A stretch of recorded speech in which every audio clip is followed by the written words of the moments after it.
समस्याएं एमसीडी विभाग की जो हैं वो सभी उससे परिचित हैं ज़्यादातर लोग। वो इस वजह से कि घर में नहीं तो पड़ोस में नहीं तो रिश्तेदारी में कहीं ना कहीं कोई ना कोई इस विभाग से हमारा संबंधित आमना सामना होता रहता है और अक्सर उनकी पीड़ाएं हमारे सामने आती हैं। जैसा कि आपने कहा कि 20-20 साल 25-25 साल एक कच्चों में एफजीदारों में मस्ट्रोल पे हमारे लोग काम करते हैं और रिटायरमेंट की उम्र आने तक भी पक्के नहीं होते। कई तो ऐसे हैं जो कच्चे आए और कच्चे ही रिटायर हो गए, शायद अरनाम जी इधर बैठे हैं। और उनकी समस्याएं मतलब अपने फंड का पैसा जो अपनी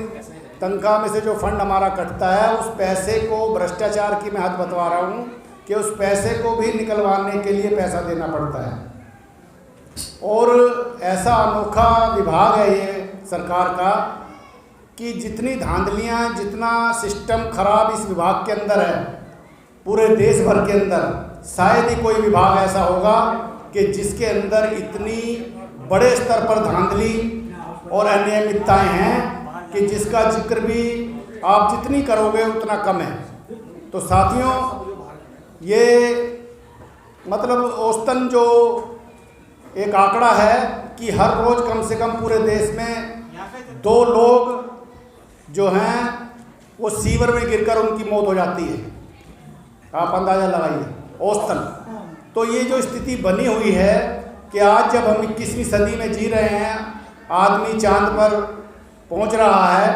और उस देश के अंदर जो अपने आप को ये घोषित कर रहा है कि हम 5वीं महाशक्ति बनने जा रहे हैं, उस देश के अंदर ऐसी स्थिति में हमारे लोग हैं कि उनको सरकारी विभाग के अंदर इतनी ज़्यादा यातना उनको झेलनी पड़ रही है और अपने हक अधिकार के लिए भी उनको लंबा संघर्ष करना पड़ रहा है। और जो उनके रहनुमा हैं, जैसे कि इन्होंने जिक्र किया कि जो यूनियनें हैं वो खुद यूनियन के जो लोग हैं जो उसी समाज से ज़्यादातर रिलेट करते हैं वही उनका शोषण करने में लगे हुए हैं। तो इस पूरे मैकेनिज्म में कि दूसरा तो शोषण कर ही रहा है, लेकिन जो खुद इस समाज के लोग हैं जो इनका नेतृत्व कर रहे हैं वो भी इनका शोषण कर रहे हैं। जब ऐसी स्थिति में हम और हमारा समाज फंसा हुआ है तो इस विषय कितना गंभीर है और इसके समाधान के बारे में हम लोगों को सोचना और समझना है। तो साथियों, इस विषय के माध्यम से हम ना केवल इन समस्याओं को अच्छे से समझना चाहते हैं बल्कि किसी समाधान की दिशा में भी हम लोग इधर बढ़ना चाहते हैं। इसलिए ये विषय हमने इधर चर्चा के लिए रखा है। हमारे बीच में मान्यवर त्रिलोक चंद सारवान जी जो गुड़गांव से हमारे इस संगठन के सक्रिय कार्यकर्ता हैं, उधर पूरी तरीके से इन्होंने गुड़गांव के आसपास के गांवों में, ना केवल गुड़गांव में बल्कि आसपास के कई गांव तक जो है ये संगठन के प्रचार प्रसार में लगे हुए हैं और उसी नगर पालिका विभाग से सेवानिवृत्त हुए हैं और अच्छे पद से ये उसमें रिटायर हुए हैं और उस विभाग के बारे में भी